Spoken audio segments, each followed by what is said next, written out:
मैं कहता हूँ कि राम जो है वो इस राष्ट्र का प्राण है, शिव जो है इस राष्ट्र का कॉन्शियंस है, चित्त है, और कृष्ण जो है वो इस राष्ट्र का जीवन दर्शन है। मेरे हिसाब से ये भारत जोड़ो यात्रा नहीं है, ना ये कोई न्याय यात्रा है। ये राहुल गांधी के पॉलिटिकल फ्रस्ट्रेशन की यात्रा है। स्थिति ये है वैभव कि आज की स्थिति में अगर सोनिया गांधी रायबरेली से भी कंटेस्ट करें तो 90% चांसेस है कि वो चुनाव हारेंगी। ये लोग इस मुगालते में रहते हैं कि राहुल गांधी जयप्रकाश नारायण का एक मॉडर्न अवतार है, ऐसा ये लोग, या अब्राहम लिंकन का मॉडर्न अवतार है। मतलब अगर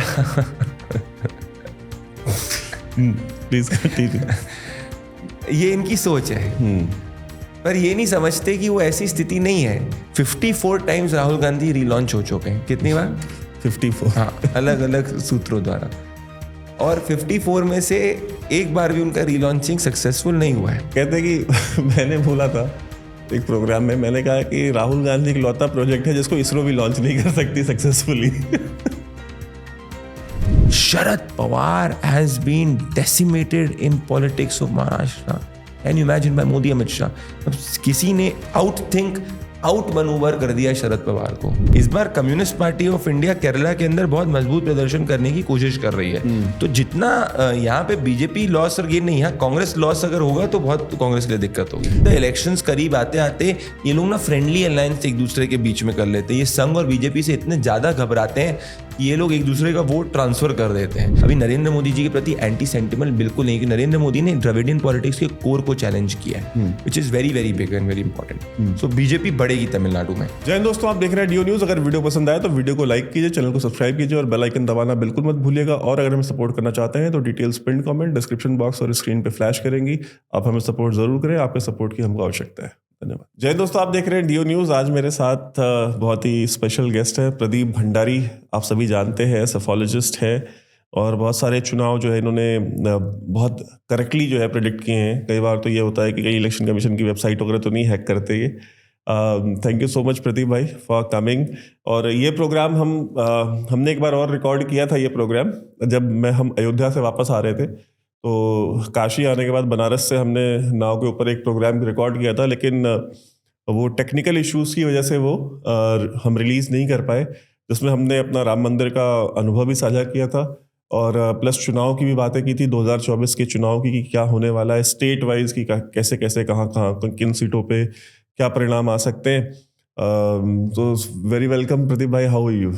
मैं वैभव जिंदगी में पहली बार दूसरी एक ही पॉडकास्ट को सेकंड टाइम रिकॉर्ड कर रहा हूँ सिर्फ तुम्हारे लिए, क्योंकि इतनी व्यूअर्स हैं आपके, और I am excited to speak to your viewers. Thank you so much Pradeep ji. अच्छा प्रदीप भाई, एक बात बताइए। सबसे पहले तो जो राम मंदिर जब हम लोग गए प्राण प्रतिष्ठा में 22 तारीख को, तो वो जो अनुभव था, वो अनुभव कैसा था? पहले इस पे कर। ऐसा बहुत कम क्षण आते हैं जिंदगी में जब आप अपने अनुभवों को शब्दों में बयान नहीं कर सकते, क्योंकि शब्द हमेशा सीमा में बांध देते हैं किसी भी अनुभव को। बिल्कुल। कोई भी ईश्वरीय शक्ति होती है, अगर मैं आपसे पूछूं ईश्वरीय शक्ति क्या है, तो आप बोलोगे इनफाइनाइट है, भवदीय है, अलौकिक है। ईश्वर की शक्ति असीमित होती है, ईश्वर की कृपा भी असीमित होती है, तभी मानव की कल्पना के बियॉन्ड ईश्वर है। तो मेरा मानना यह है कि वो उस क्षण मुझे लगा कि ईश्वरीय शक्ति की अनुभूति हुई थी, क्योंकि जब प्रभु श्री राम की प्राण प्रतिष्ठा हम सम्मिलित हुए, आप भी उस वक्त मौजूद थे। मेरे हिसाब से वो मेरे जिंदगी में क्षण न कभी आया था, न कभी आ पाएगा। मेरे माता पिता या मैंने कुछ अच्छे कर्म किए होंगे ज़रूर, जो मुझे उसका मौका मिला। तो वैभव भाई, ये एक्सपीरियंस को मैं कोई एडजेक्टिव नहीं दे सकता। It is just infinite bliss. मेरा भी अनुभव कुछ ऐसा था। मुझे कई लोगों ने बोला कि आप इसके ऊपर एक अपना सोलो जो है अपना एक्सपीरियंस शेयर कीजिए लोगों के साथ, बहुत चलेगी वीडियो, ऐसा है ऐसा है। मैंने कहा कि मैं क्या सोलो वीडियो करूँगा, मतलब मैं लोगों से अपना वो अनुभव बता ही नहीं पाऊँगा। मतलब मैं और आप एक साथ मंदिर परिसर में थे अंदर, मतलब लोगों की आंखों से आंसू गिर रहे थे। हाँ, हम भी सारे भावुक थे उस समय। कहते हैं ना कि वो जब आप बहुत ज़्यादा भावुक हो जाते हैं ना, तो आपको ईश्वर दिखाई देने लग जाता है। ठीक है, जब आपकी आंखों में जब आंसू, आप रो नहीं रहे होते बट अपने आप जब गिरने लग जाते हैं, तो वो होती है एक्सटेसी। वो अनुभव को शब्द दे पाना, आपने जैसा कहा, मतलब वो बड़ा मुश्किल है, बड़ा वो फिर हम अपने देखने वालों के साथ न्याय नहीं कर पाएंगे। मैं बिल्कुल सहमत हूँ आपसे, इसीलिए मैं इसमें कोई मतलब बहुत लोग अब कई एक्सपीरियंसेस शेयर कर रहे हैं, पर मैं जेन्युइनली अपना एक्सपीरियंस नहीं शेयर कर पा रहा हूँ, because I will not do justice. Yes. और सभी देखने वालों से हम कहेंगे आप एक बार जाएं, आप जब एक बार रामलला के सामने खड़े होंगे तो जिस तरह से वो मूर्ति की प्राण प्रतिष्ठा से पहले वो मूर्ति कुछ और थी और प्राण प्रतिष्ठा के बाद वो मूर्ति कुछ और हो गई, वही आपका भी अनुभव होगा। वहां जाने से पहले आप एक अलग व्यक्ति होंगे और जब उनके सामने आप खड़े होंगे तो आप बिल्कुल ही एक अलग व्यक्ति बन जाएंगे। 100%। और मैं कहना चाहता हूँ कि जो पूरी व्यवस्था करी गई है, मैं पहले जिस दिन हम लोग 22 तारीख को भी मैंने दर्शन करने का मुझे सौभाग्य मिला, फिर अयोध्या से जाने के पहले मैं जब रायबरेली जा रहा था तो मैं लोगों के साथ में भी मैंने दर्शन किया। और मैं ये कहना चाहता हूँ कि जो गवर्नमेंट ने अरेंजमेंट्स किए हैं वहाँ पे, यूपी गवर्नमेंट ने वो बहुत अच्छे अरेंजमेंट्स किए हैं। पहले दिन के बाद में जब सेकेंड या थर्ड डे ऑनवर्ड्स आपको बहुत स्मूथली दर्शन करने का मौका मिल जाएगा। अब आगे बढ़ते हैं। अब राम की बात शुरू हो गई तो अब थोड़ी राजनीति भी कर लेते हैं। राम मंदिर का विरोध, बिकॉज आप तो सेफोलॉजिस्ट हैं, आप नंबर्स गेम पे बात करते हैं, ग्राउंड पे, कि आप सीधा वोटर से इंटरेक्ट करते हैं, तो ये राम मंदिर का विरोध करना इतना बड़ा पॉलिटिकल ब्लंडर या पॉलिटिकल सुसाइड कह लें इसको? मेरे हिसाब से पॉलिटिकल कंपल्शन है इनकी, क्योंकि अगर आपने प्राइम मिनिस्टर की स्पीच भी सुनी होगी दोनों हाउसेज ऑफ द पार्लियामेंट में, so prime minister is supremely confident, मैं उस पर बाद में आऊँगा, but I will use the word political compulsion. और वैभव कारण क्या है? क्योंकि इनकी politics has been on dividing the Hindu vote and consolidating the Muslim vote. और जब आपकी पॉलिटिक्स का बेस ये होता है, या अगर आपकी जो पॉलिटिक्स होती है उसका जन्म ही इसी आधार पे होता है, मेरा ये मानना है कि जो कम्युनल पॉलिटिक्स का इस देश में जन्म हुआ वो कांग्रेस और जवाहरलाल नेहरू के समय हुआ था, क्योंकि जवाहरलाल नेहरू के समय से ही पॉलिटिक्स यही रही। अगर आप उस वक्त के उनके स्पीचेस सुनेंगे कि state should be separate from religion but only one religion, Hindu religion, that is the reading between the lines. और इसीलिए सोमनाथ मंदिर के समय वो राजेंद्र प्रसाद जी को मना करते हैं, और कॉन्सिक्वेंटली गोइंग फॉरवर्ड जो है यही प्रक्रिया चलती है। तभी इंदिरा गांधी जवाहरलाल नेहरू की गिल्ट को छुपाने के लिए मेरे हिसाब से वर्ड डालती है सेक्युलर कॉन्स्टिट्यूशन में, यही कहने के लिए कि भाई देखो सेक्युलर है constitution. So their political compulsion was there. It took 70 years हमारे देश में सनातन और हिंदू समाज को जागृत होने के लिए। संघ के कोलैबोरेटिव एफर्ट से समाज ने जब तुष्टीकरण की पराकाष्ठा देखी उसके बाद में, और फिर Narendra Modi ji became as a catalyst of hope in 2014। ये आज या कल या परसों हमेशा इनकी स्थिति यही होगी, जब तक ये पार्टीज या तो दो में नहीं टूटेगी या इनका दूसरे पॉलिटिकल बेस से राइट और सेंटर ऑल्टरनेटिव्स नहीं इवॉल्व होंगे। Congress is just the face. Congress को बैक कर रही है कम्युनल फोर्सेस, कांग्रेस को बैक कर रही है अपीजमेंट वाली फोर्सेस। कर्नाटका का सीधा उदाहरण आप देख लीजिए, जैसे ही कर्नाटका के अंदर सिद्धरामैया की गवर्नमेंट आई, भगवा ध्वज जो एक अलग पोल में मांड्या में एक गांव वाले यूनानिमस अपने जजमेंट के साथ में, यूनानिमस डिसीजन के साथ में भगवा ध्वज को फहराना चाह रहे थे, उसको उन्होंने डिसअलाउ कर दिया। पर अगर आप कर्नाटका के अंदर इतने हैवी माइनॉरिटी पॉकेट्स, मुस्लिम पॉकेट्स में चले जाएंगे तो जो ग्रीन ध्वज है वो आपको अलग अलग पोल्स पे दिखेगा। तो ये डिफरेंस आ जाता है क्योंकि इनकी फोर्सेज इनको ये बैक करती है। तो मैं सरप्राइज्ड नहीं हूँ। Not a suicide, it is not a blunder, it is political compulsion. लेकिन जब ये बात हम करते हैं कि धर्म को स्टेट से या धर्म को राजनीति से अलग करने की बात करते हैं, धर्म स्टेट से अलग कैसे हो सकता है? इस देश का, इस राष्ट्र का, अगर हम राष्ट्रीय चरित्र देखें तो इस देश को पिछले 25,000 साल, मतलब ये कोई नया देश तो नहीं है। हम वो यूरोप से चले हुए वो गोरे तो नहीं है जो यूरोप से चले और जा करके एक किसी की ज़मीन पे कब्जा किया, नेटिव अमेरिकन्स की, और कुछ टाइम के बाद वहाँ पे एक देश बनाया जिसको यूनाइटेड स्टेट्स ऑफ अमेरिका कहा गया, जो ना उनकी ज़मीन उनकी अपनी है, ना वहाँ के रिसोर्सेज उनके, बट कि उनका कब्जा है बेसिकली। हम उस टाइप के तो लोग नहीं हैं। हमारे एंसेस्टर्स 25,000 साल से इस ज़मीन पे रह रहे। इस राष्ट्र का, जो मैं कहता हूँ कि राम जो है वो इस राष्ट्र का प्राण है, शिव जो है इस राष्ट्र का कॉन्शियंस है, चित्त है, और कृष्ण जो है वो इस राष्ट्र का जीवन दर्शन है, जीवन शैली वो हम उनसे सीखते हैं। तो जब आप इनका ही विरोध करते हैं, इन तीनों का विरोध करते हैं, राष्ट्र के प्राण का भी, उसके कॉन्शियंस का भी और उसके जीवन दर्शन का भी, तो फिर आप कैसे सरवाइव करेंगे पॉलिटिकली? और ये कैसे अलग हो सकता है? अगर इस राष्ट्र में, स्टेट में अगर धर्म नहीं होगा तो धर्म को कौन फिल करेगा? फिर धर्म को अधर्म फिल करेगा। तो क्या हमें, अगर धर्म की राजनीति नहीं चाहिए, तो क्या हमें अधर्म की राजनीति चाहिए? तो 70 साल से तो अधर्म की राजनीति चल रही थी।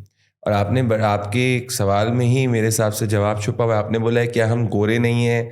हम कोई गोरे तो है नहीं, हम कोई वेस्टर्नर्स या यूरोपियंस तो नहीं हैं। परंतु अगर आप हमारे देश को 1947 के बाद से जिस तरीके से चलाया गया है, अगर आप जवाहरलाल नेहरू जी के वर्ल्ड व्यू को देखेंगे, तो वो जो वर्ल्ड व्यू है वो बहुत यूरोपियन और वेस्टर्न ड्रिवन वर्ल्ड व्यू है। वो धार्मिक वर्ल्ड व्यू नहीं था। प्रधानमंत्री नरेंद्र मोदी जी, मैं कहता हूँ कि इस देश के पहले फुल मेजॉरिटी सनातनी प्रधानमंत्री हैं। अटल बिहारी वाजपेयी के पास full majority on his own नहीं थी। तो इसीलिए आप जो है इस वक्त हमारे जो भारत का वर्ल्ड व्यू देख रहे हैं वो धार्मिक, सिविलाइजेशनल, स्ट्रॉन्ग इंडिया का है।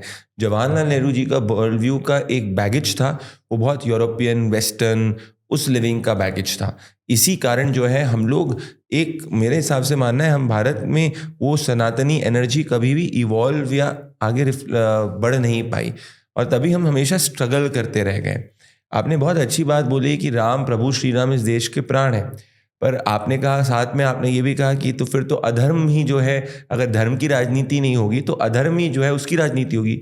तो जब जिस देश के प्राण राम हैं, अगर उनके अस्तित्व पे ही इतने 70 सालों से सवाल उठाए गए, और जिन्होंने 70 सालों से उनके अस्तित्व पे सवाल उठाया वो इस देश के राजनीति के सर्वा रहे, तो इससे यही बात प्रमाणित होती है कि इस देश में पिछले 70 साल में से मेजॉरिटी टाइम अधर्म की राजनीति चली। पर ये हमारे शास्त्रों में भी लिखा है कि जब अधर्म की अति हो जाती है तो अपने आप धर्म का राज स्थापित हो जाता है। वो धर्म के राज के वाहक नरेंद्र मोदी बने, और ये इस वक्त हुआ है। 2024 का जब इलेक्शन है, इसकी क्या शुरुआत हुई है? आप देखिए कि एक तरफ राम मंदिर बन रहा है और दूसरी तरफ जो लोग नरेंद्र मोदी को हटाना चाहते हैं वो न्याय यात्रा निकाल रहे हैं। और पहले भारत जोड़ो यात्रा थी, अब ये भारत जोड़ो न्याय यात्रा है। ये न्याय यात्रा को और वो भारत जोड़ो यात्रा को, हाउ डू यू से इट, क्या ये वो कहते हैं ना कि कल्मिनेट हो पाएगी in the way Rahul Gandhi और या कांग्रेस पार्टी जिस तरह से सोच रहे हैं? मेरे हिसाब से भारत जोड़ो यात्रा नहीं है, ना ये कोई न्याय यात्रा है। ये राहुल गांधी के पॉलिटिकल फ्रस्ट्रेशन की यात्रा है, और मैं आपको बताना चाहता हूँ सिंपली क्यों।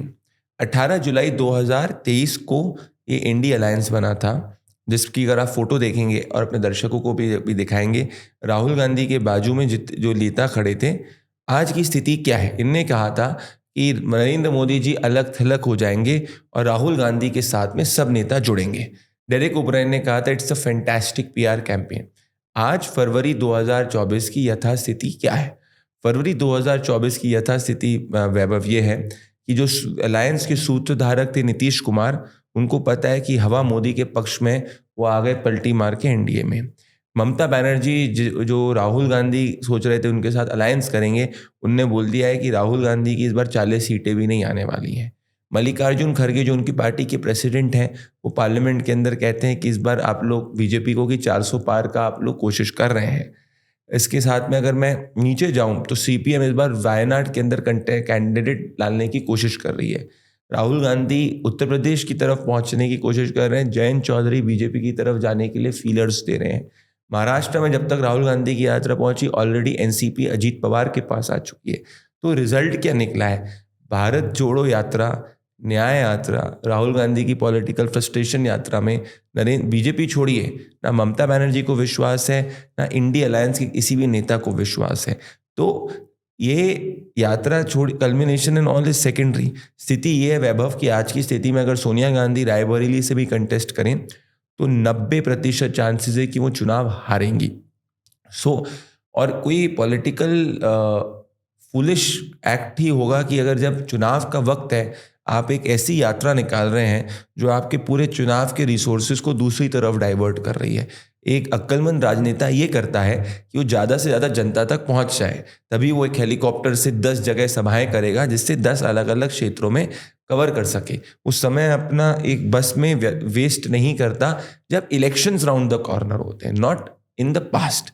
सो जब आप सलीम उर्फ योगेंद्र यादव को एडवाइज़र बनाएंगे, जो पाँव ममता दीदी के एक घुटने में ममता दीदी के पाँव पकड़ने के लिए तैयार होते हैं और कभी राहुल गांधी के पाँव पकड़ने के लिए तैयार होते हैं, तो आपकी स्थिति ऐसी होगी जब आपके पास ना अमेठी तो चले ही गया है, अब शायद रायबरेली भी चले जाएगा। आप रायबरेली गए थे जब हम लोग अयोध्या में थे, रायबरेली जा करके आपको क्या महसूस हुआ? मैं वैभव, क्योंकि आपका इतना पॉपुलर डिजिटल चैनल है और प्राइम मिनिस्टर नरेंद्र मोदी ने भी कहा है कि फ्यूचर डिजिटल क्रिएटर्स के अपनी स्पीच में, अगर आप सुनेंगे, अभी अभी जब हम बात कर रहे हैं कि यूनाइटेड स्टेट्स ऑफ अमेरिका के एक प्रसिद्ध जर्नलिस्ट टकर कार्लसन ने ऑलरेडी व्लादिमीर पुतिन के इंटरव्यू पहुंचा है, तो आपका बहुत क्रेडिबल और रिकग्नाइज प्लेटफॉर्म है और इस पर मैं एक बहुत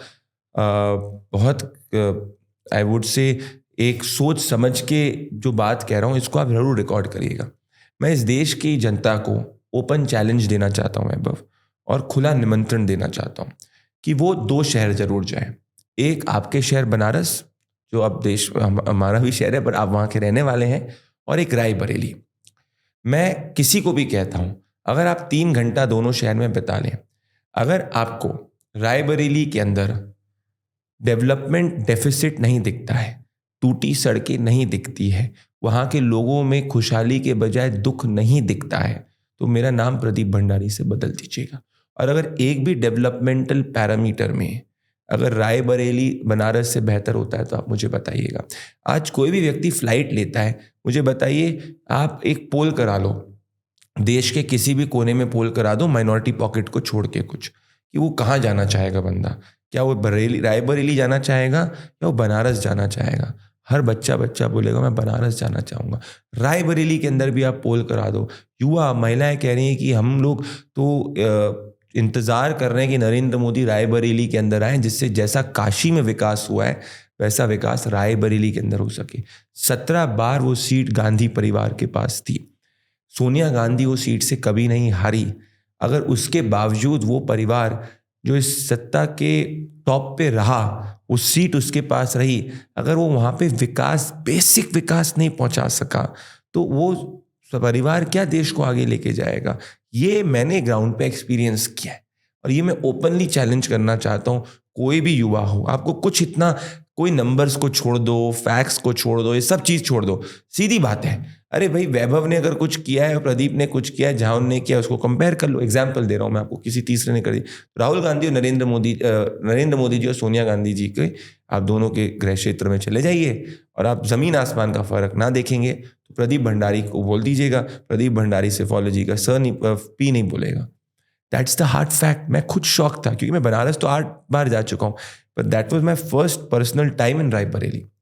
मैं एंटर किया, कूड़ा कचरा, टूटी सड़कें हैं, आप जाके देखिए, मैंने तो सब वीडियो डॉक्यूमेंट की। वहाँ के लोग बोल रहे हैं, और 1 बार नहीं, 2 बार नहीं, 3 बार, 17 बार। ऐसा भी नहीं कि मेंबर ऑफ पार्लियामेंट जो है वो कांग्रेस का रहा है और सत्ता किसी और की रही है। सत्ता कांग्रेस की रही, प्रधानमंत्री कांग्रेस के परिवार के द्वारा डिसाइड हुए, सोनिया गांधी के पास वो सीट। आपको पता है पिछले 5 साल में सोनिया गांधी रायबरेली में 5 बार नहीं गई है, नॉट इवन 5 टाइम्स।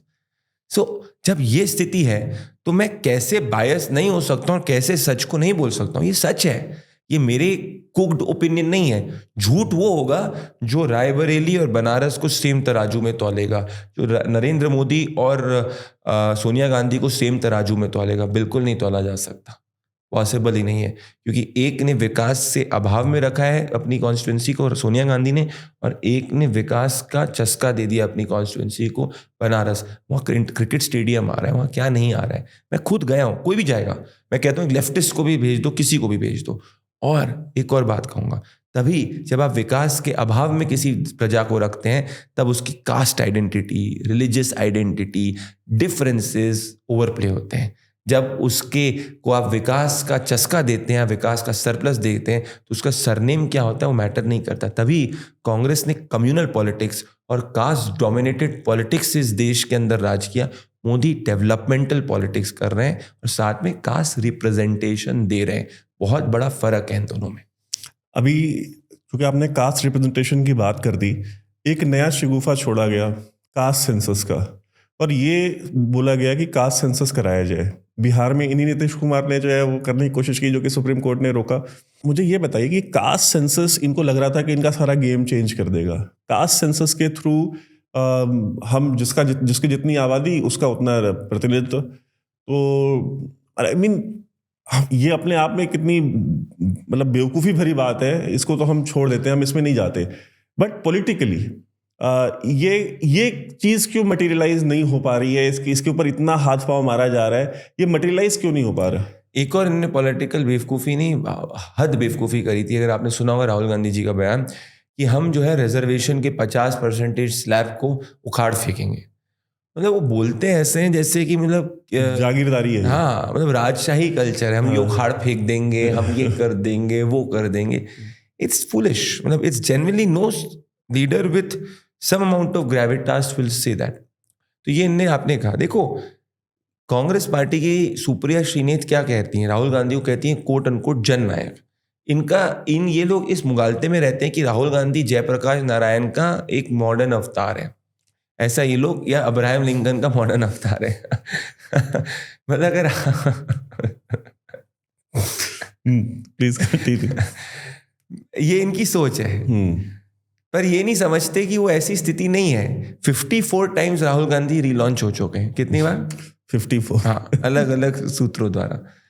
और 54 में से एक बार भी उनका रिलॉन्चिंग सक्सेसफुल नहीं हुआ है। कहते हैं कि मैंने बोला था एक प्रोग्राम में, मैंने कहा कि राहुल गांधी एक लौता प्रोजेक्ट है जिसको इसरो भी लॉन्च नहीं कर सकती सक्सेसफुली।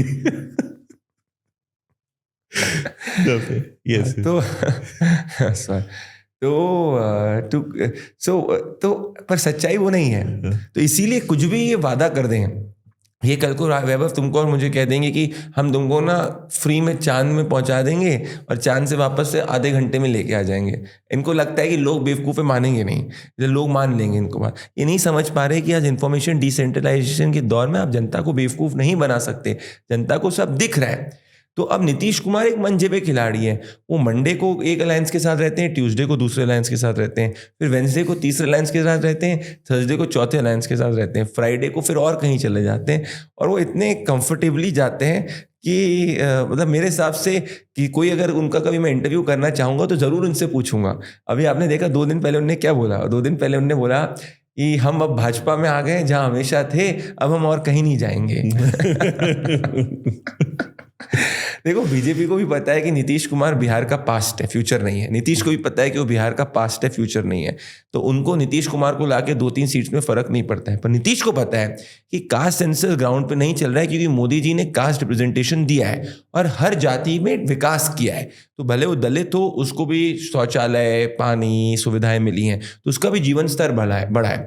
ओबीसी का भी जीवन स्तर बढ़ा है। तो वो ग्राउंड पे चल नहीं पा रहा है। वो तभी चलता है जब मैंने आपको बोला कि जब विकास का अभाव होता है तो कास्ट आइडेंटिटी ही सब कुछ हो जाती है। अभी कास्ट रिप्रेजेंटेशन है।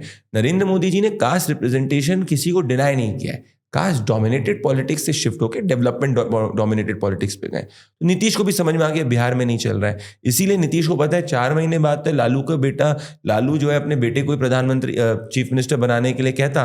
तो इसीलिए मैं जाके अभी यहाँ से बेइज्जत वहाँ होने से अच्छा है कि यहाँ पे 4 महीने की इज्जत तो बच जाए। और 4 महीने बाद अगर मैं वापस से सीएम कुर्सी छोड़ भी दूंगा तो एटलीस्ट मैं पॉलिटिकल रिटायरमेंट तो सेफली ले सकता हूँ। So it's a win win situation. That is what I can say. So any strong leader will know it. और आप टाइमिंग देखो, जैसे राहुल गांधी, अब राहुल गांधी का मतलब एक अलग, मुझे लगता है किसी को उनसे पूछना चाहिए कि वो एक ऐसे पॉलिटिकल पर्सनैलिटी हैं जो सबको अपने से दूर कर देते हैं। जैसे ही बिहार में एंटर होते हैं नीतीश कुमार चले जाते हैं, जैसे ही वो यूपी के अंदर एंटर होने की कोशिश करते हैं आरएलडी दूर होना चालू करती है। तो ये एक अलग कला है बॉस। ये तो ये कास्ट सेंसस वाला जो था, ये चीज़ फ्लैट कैसे हो गई इतनी? ये इसीलिए फ्लैट हो गई क्योंकि इस वक्त कास्ट लोगों के जहन के अंदर सिर्फ कास्ट आइडेंटिटी के नाम पे वोट नहीं हो रहा है। अगर मैं कहूं कि अगर एक वोटिंग पैरिटी को लूं मैं 1 में से, तो अगर मान लो कि 1990s के दौर में जब मंडल का था तो 0.7-0.8 कास्ट मैटर करती थी। अब 0.7-0.8 कास्ट नहीं, डेवलपमेंट मैटर करता है। तो उसे वो 0.2 फैक्टर एक वोटर के आउट ऑफ 1 प्रोबेबिलिटी को इम्पैक्ट करने के लिए। This is why it is not working. हाँ, असेंबली इलेक्शंस के अंदर जहाँ इश्यूज और लोकल हो जाते हैं, स्टेट लेवल होते हैं, वहाँ ये मुद्दा वापस से आ सकता है. That has to be address, but this is not the right time to address it. और अगर स्टेट वाइज देखूंगा वैभव, तो UP has moved beyond caste politics. Bihar still has realm of caste politics in it. So इसीलिए Bihar assembly elections के पहले मेरा मानना है कि आप इस मुद्दे को वापस से फ्लैग होते हुए डेफिनेटली देखेंगे. एज अ साइकोलॉजिस्ट, क्या आप ये बिलीव करते हैं कि सनातन की जो राजनीति है या जो सनातन धर्म का जो एक कहते हैं जो ध्वज है, उस ध्वज ने बाकी सारे मुद्दों को इस तरह से ढक दिया है कि वो बाकी मुद्दे किसी को दिखाई, people are they identify more as a Hindu. वो एक हिंदू के तौर पे ज्यादा आइडेंटिफाई करते हैं बनिस्बत की वो अपनी किसी पर्टिकुलर कास्ट से आइडेंटिफाई करते हो. To an extent yes, definitely yes. But इसमें भी 3 पिलर्स हैं.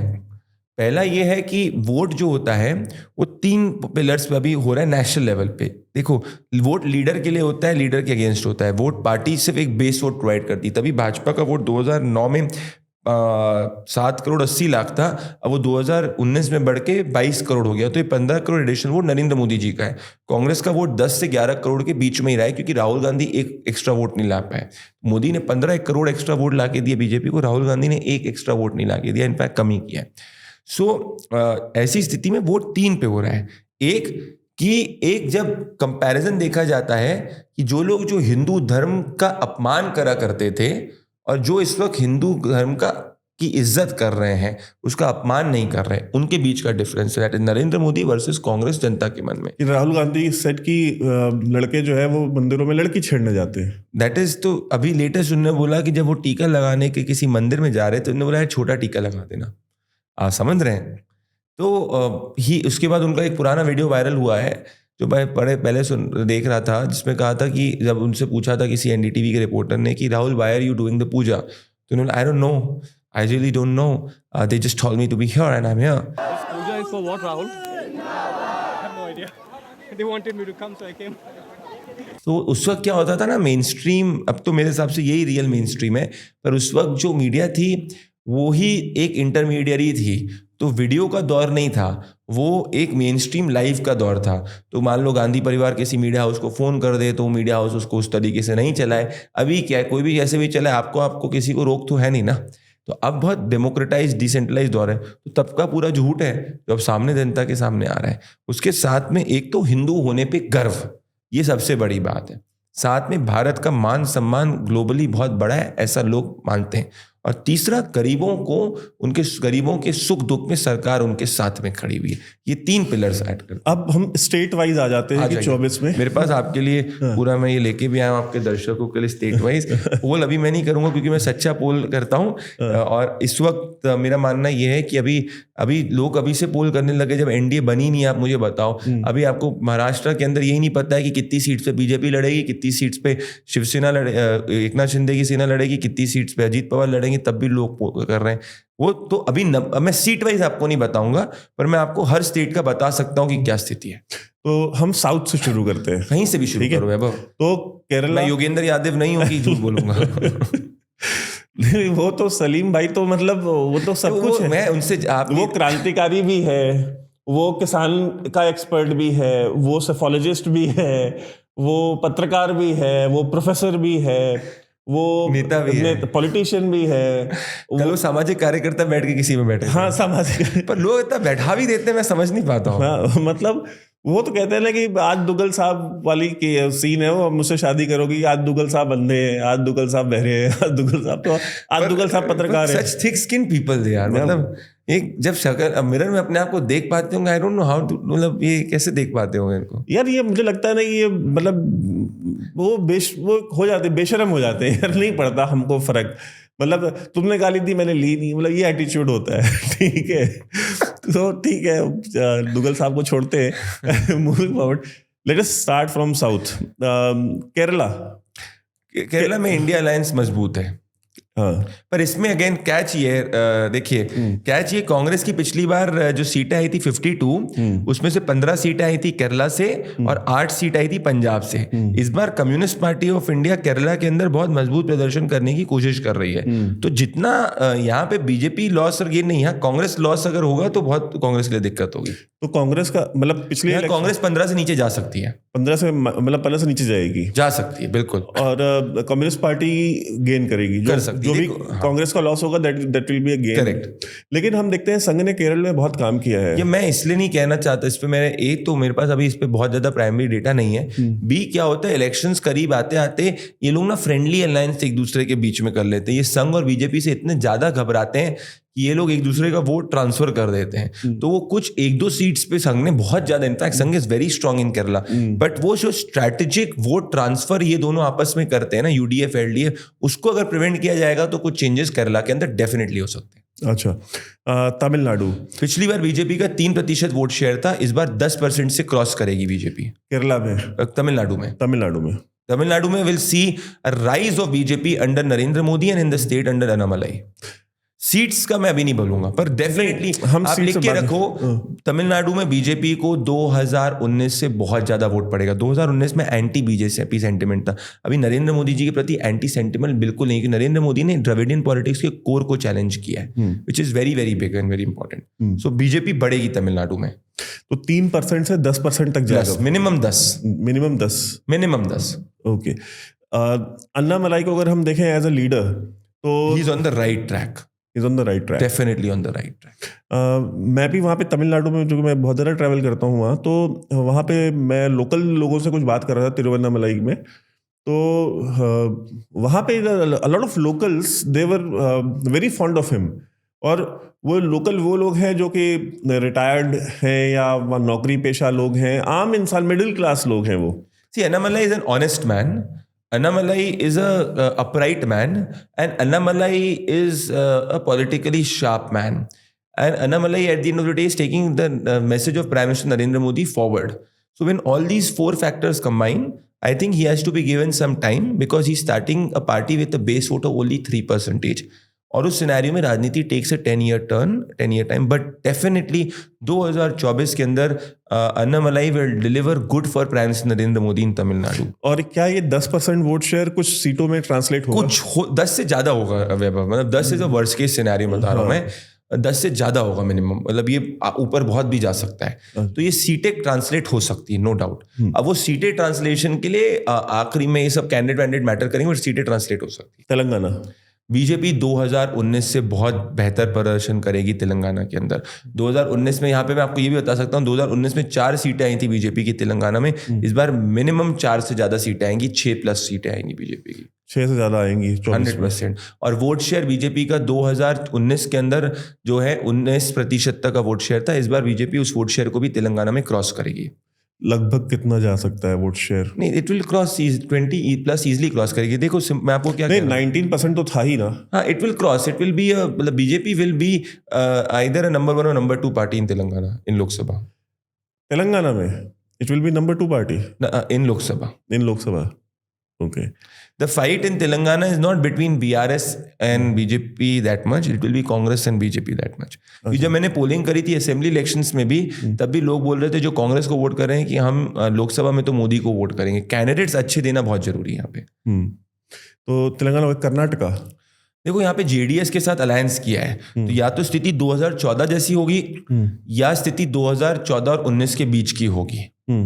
तो बीजेपी वीक नहीं है कर्नाटका के अंदर, it is strong in Karnataka. तभी आप देखो कि सीतारमैया और डीके शिव कुमार ने ये नैरेटिव कर्नाटका के स्टेट को कम पैसे देने वाला क्यों करा है, क्योंकि उनको पता है ये अगर इमोशनल सेंटिमेंट चल गया तो हमारी कुछ सीटें आ जाएंगी, ये नहीं चला तो हमारी कोई सीटें ही नहीं आएंगी। डीके शिव कुमार के भाई ने क्यों बोला कि सुरेश ने कि हम कर्नाटका को अलग स्टेट चाहते हैं, because they want that sentiment to take forward. अब वैभव नोट करो, मैं 5 में से 3 स्टेट बता चुका हूँ, तब तेलंगाना, कर्नाटक और तमिलनाडु, एक में बीजेपी, केरला क्या चौथा, पर 3 स्टेट्स की बात कर रहा हूँ।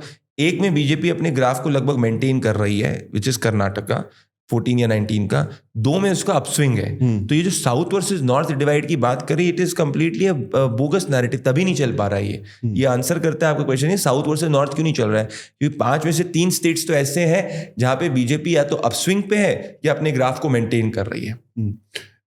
Andhra, I don't see anything of BJP there, but catch is कि वहां एनडीए अच्छा करेगी, वहां यूपीए का कुछ नहीं है। दोनों टीडीपी और Jagan wants to come into NDA, so either वो एनडीए को सपोर्ट करेंगे या एनडीए के अंदर शामिल होंगे, तो वहां एनडीए की सीट बढ़ेंगी। तभी वो मोदी जी का जो 400 के पीछे, मुझे what I now visualize and see that there is so much strategy behind this. Narendra Modi is not just fighting to win this election, he wants to beat Rajiv Gandhi's record of 400 and he wants to get NDA 400 plus.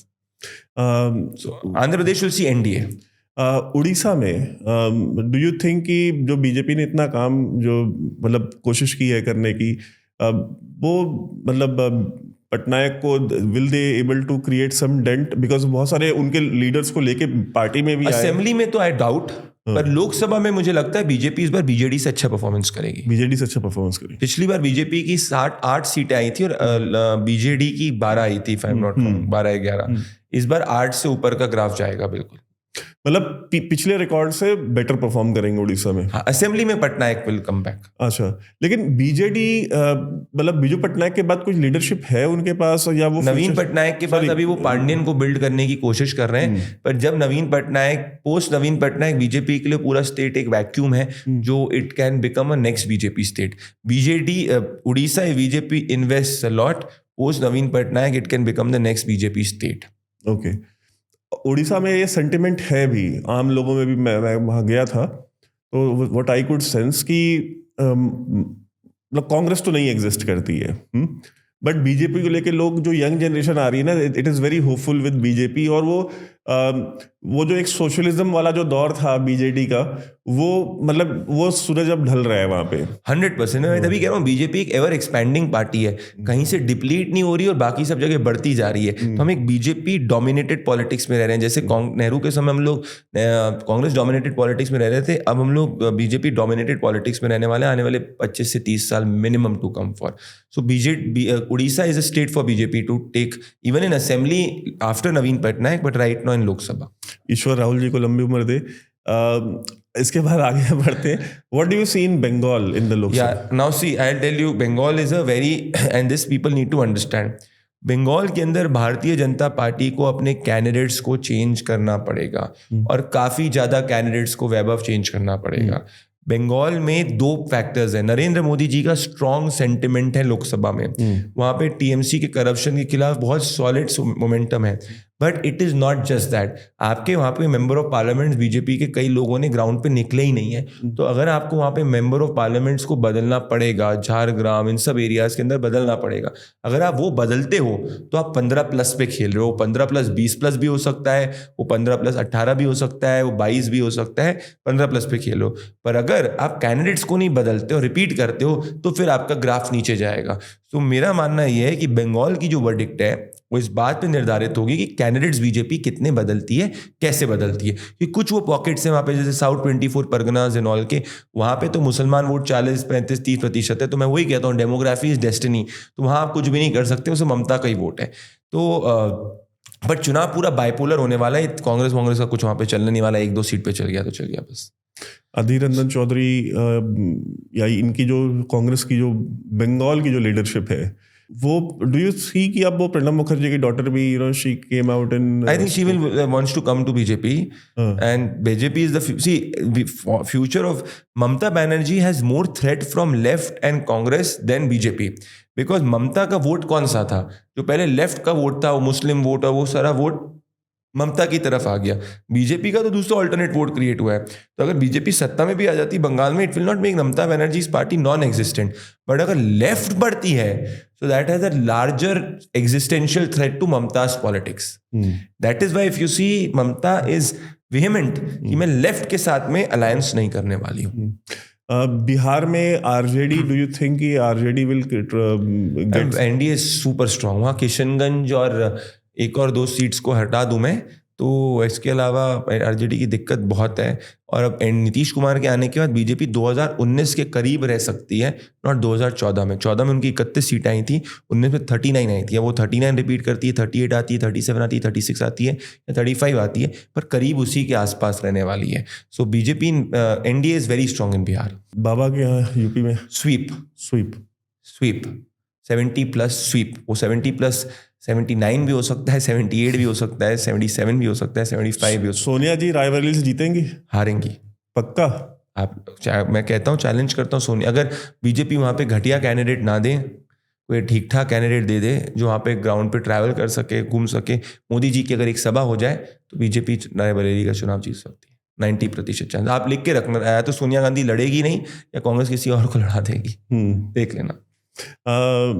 Bihar तो BJP Raebareli में Congress party की जीत Congress party निर्धारित नहीं करेगी गई, BJP का campaign निर्धारित करेगा। बीजेपी खुले मन से लड़ेगी, एक तरफा लड़ेगी, तो आप तैयार हो जाइए। गांधी परिवार का दूसरा बेस्टियन रायबरेली, कांग्रेस हार सकती है। इसका लॉजिक है, 70% ऑड वोट शेयर था कांग्रेस पार्टी का रायबरेली में 2009 में। 2014 में 8-10% कम होकर 62 पे हो गया। 2019 के अंदर वो 52-53 पे आ गया। अगर 7% वापस से और कम हो गया, so then it is out. Simple logic है। Madhya Pradesh sweep BJP.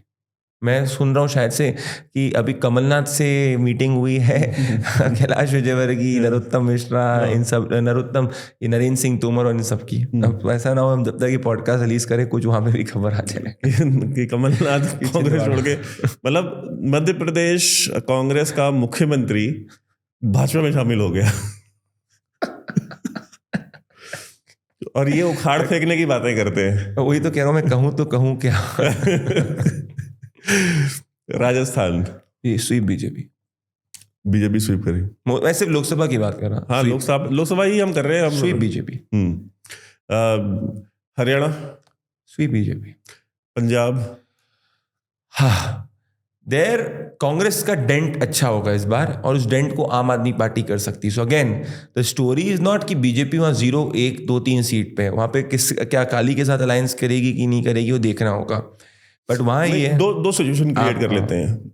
अगर अकाली के साथ अलायंस करते हैं तो, और नहीं करते हैं, सोलो लड़ते हैं, जो कि अभी तक दिख रहा है, और सोलो लड़ते हैं तो अकाली के साथ अलायंस करते हैं, उसके बाद में मैं कमेंट अभी नहीं करूंगा, but it will be in a stronger position for sure. अकेले लड़ेंगे तो दिक्कत रहेगी। पिछली बार भी गुरदासपुर और 2 सीटें और जीते थे, if I am not wrong, तो वो इसी के अराउंड रहेगा। उसमें भी इनको गुरदासपुर से इस बार सनी देओल को टिकट नहीं देना होगा। सनी देओल अगर खुद चुनाव लड़ेंगे तो हार जाएगा। They have to change the candidate from Gurdaspur. तो with Akali they will be stronger. Now 8 seat Congress की यहाँ से आई, तो 15 और 8 आपके होती है 23, तो 52 में से 23 सीटें, विच इज रफली 45% सीट्स कांग्रेस की सिर्फ 2 स्टेट से आई। और अगर पंजाब में मान लो 8 में से कांग्रेस 3 पे आ गई, क्योंकि कांग्रेस अब नहीं है, तो आम आदमी पार्टी या किसी बीजेपी ने उसकी कुछ सीटें खा ली, तो फिर कांग्रेस तो 40 के नीचे जाने का बहुत ज़्यादा प्रोबेबिलिटी बढ़ गई ना। ये स्टोरी है पंजाब की। तो मतलब क्या हम ऐसा भी मान सकते हैं कि देयर इज अ प्रोबेबिलिटी कि कांग्रेस जो है वो द मेन ऑपोजिशन पार्टी ना रहे? ऐसा भी हो सकता है। आई थिंक पिछली बार भी उसको लीडर ऑफ ऑपोजिशन का पद तो दिया गया था उसको, डिजर्व नहीं, मतलब लीगली नहीं डिजर्व करती थी। स्टोरी ये है कि क्या कांग्रेस 40 से नीचे होगी? अगर 40 से नीचे होती है तो क्या कांग्रेस पार्टी गांधी परिवार को टाटा बाय बाय करेगी या प्रियंका वर्सेस राहुल होगा? क्या होगा वो देखना होगा। But story is Congress can go less than 40। I was just thinking, I tell you, Jharkhand जैसे लेट्स से छत्तीसगढ़ में बस्तर की और एक और सीट जो है वो कांग्रेस जीती थी पिछली बार। इस बार बस्तर में बीजेपी को बहुत सॉलिड वोट पड़ा है, तो वहां भी 1 सीट कम हो सकती है। उसके बाद झारखंड के अंदर भी 1 सीट कम हो सकती है। पंजाब में आम आदमी पार्टी इसकी 3-4 सीटें कम कर सकती है। तो अगर मान लो 4 इधर से कम हो गई, 2-6 इधर से कम हो गई, 2-4 केरला से कम हो गई और 1 रायबरेली कम हो गई, तो 6-4-10 ये तो खत्म, 6 कम हो गई। मैं लॉजिकली सोच रहा हूं मैं। तो कांग्रेस की कहाँ से सीट आई? ये 2 बहुत इंपॉर्टेंट है। कांग्रेस को के तो मेन ओपोनेंट आम आदमी पार्टी है। मैं समझ ही नहीं पा रहा हूँ कि कोई कांग्रेस पार्टी इतनी पॉलिटिकली फुलिश कैसे हो सकती है। आप बताओ, यहाँ पे अगर 8 में से कांग्रेस 3 पे आ गई, गेन ज्यादा आम आदमी पार्टी की तरफ का होगा और बीजेपी ने भी कर लिया, तो नुकसान किसने पहुंचा है? That is what you have to see. अच्छा, गुजरात स्वीप करेगा। एक सीट है जिसपे बीजेपी को बहुत मेहनत करनी पड़ेगी, but I think it will win that tribal seat. Himachal and Uttarakhand, no competition at all. BJP नहीं, तो हिमाचल में तो कांग्रेस की गवर्नमेंट भी बनी ना, सुक्खू की। वो तो मध्य प्रदेश, राजस्थान, छत्तीसगढ़ में भी कांग्रेस की गवर्नमेंट बनी थी, पर तीनों में 90% जीत गए। लोकसभा चुनाव और असेंबली चुनाव अलग है। देखो मैं कहता हूँ वैभव, ये आप करो, क्योंकि मैं ये सब ओरिजिनल प्राइमरी रिसर्च और ओरिजिनल नैरेटिव्स हैं कि only Narendra Modi ji can defeat Narendra Modi ji.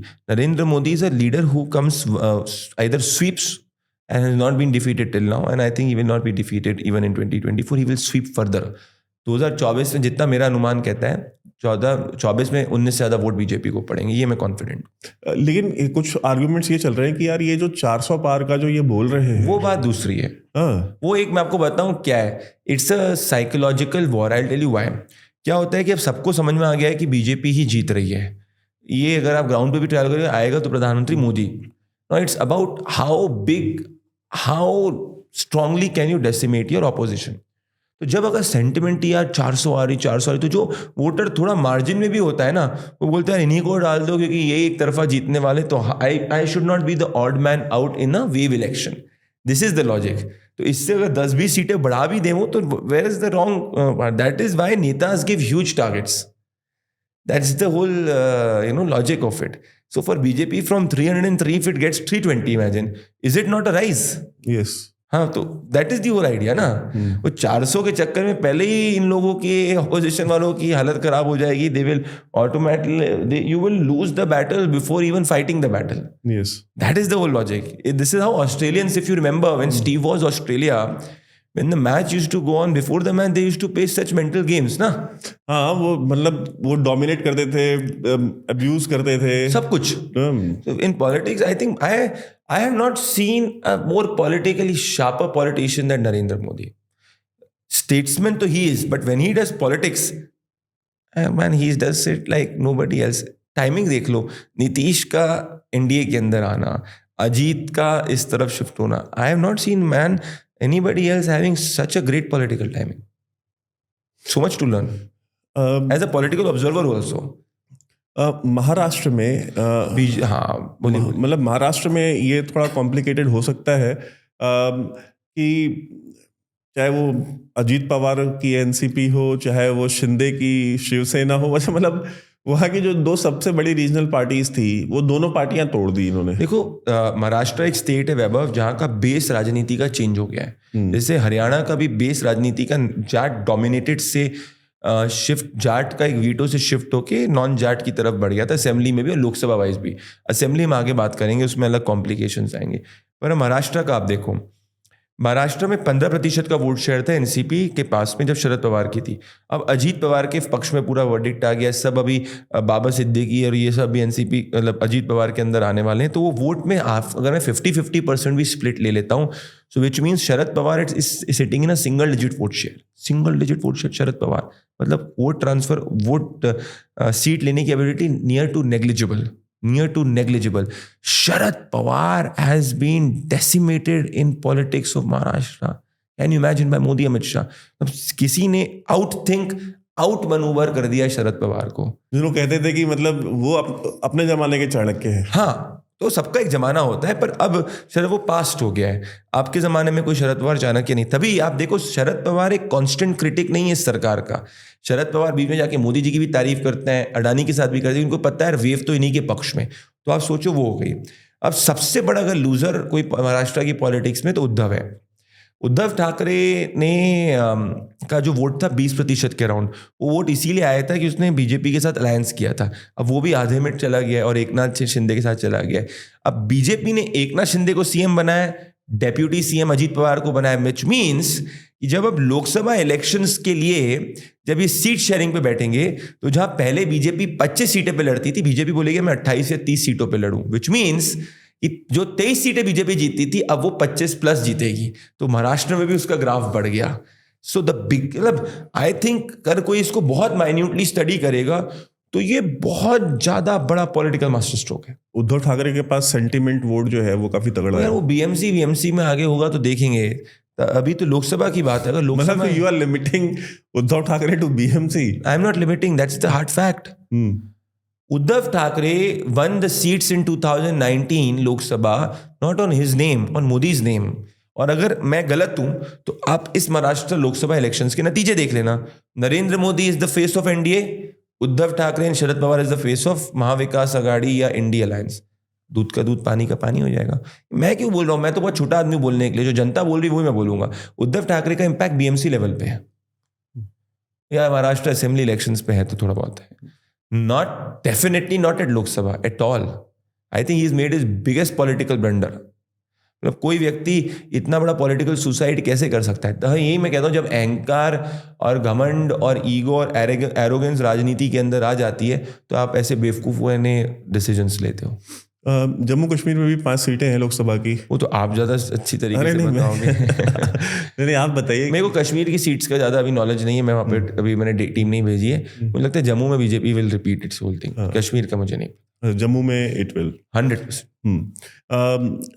Conclude करते हुए, एज अ सेफोलॉजिस्ट आपके लिए ये चुनाव कोई बहुत ज़्यादा ईजी नहीं हो गया है? डोंट यू थिंक यार उतनी मेहनत नहीं करनी पड़ रही जितनी पहले करनी पड़ रही थी? देखो, मैं मानता हूं एक बात में कि जब 2019 में इस वक्त का समय था और मैं बोलता था मोदी जी जीतेंगे 300 प्लस, तो 10 में से 9 बीजेपी वाले विश्वास नहीं करते थे. ये मैं बता रहा हूँ आपको, समझ रहे हो. बीजेपी वाले खुद भी नहीं करते थे, बोले थे यार तुम भाजपा वाले हो रहे हो.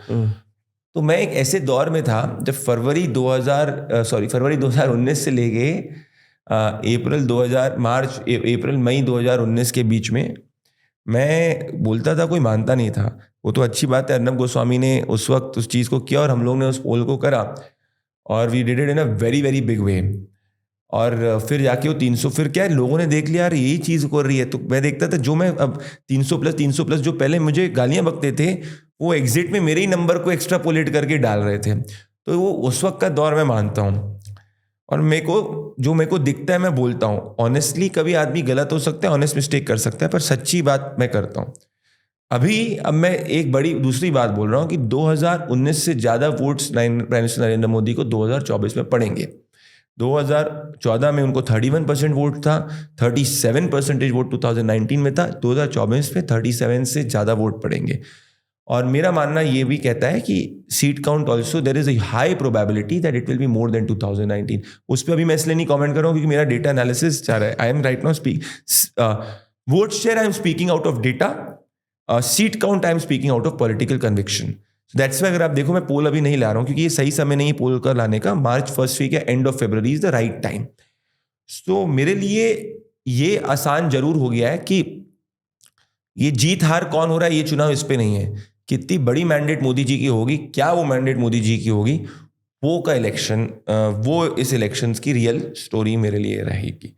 इसीलिए जाके हाँ, तो ये that's why you are seeing that I am travelling across and I am utilising this election because this is my 40th election. And when an election comes I take this role of psephology first and journalism letter.